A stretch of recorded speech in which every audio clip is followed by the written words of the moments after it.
You know you could be the winner if you really wanted to, right? But the problem is you keep playing that what if game. What if it don't work? What if I fail? Nah, flip it. What if it does work? And what if you win? Then what? You're gonna be sitting there happy, right? You say you wanna win, but then you're scared to lose. What sense does that even make? Look, you can't talk about wanting to win and then be scared of the risk.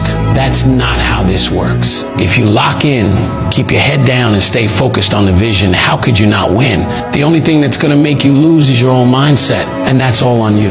Your biggest enemy ain't out there, it's in your head. So if you wanna win, you gotta get out of your own way. And here's the truth. Every time you doubt yourself, you're slowing down your own progress. You either believe in yourself or you don't. There's no in between. If you keep second guessing everything, you're already losing. But when you stop playing scared and start moving like you're built for this, you'll see everything change. So stop thinking about what could go wrong and start focusing on what's gonna go right.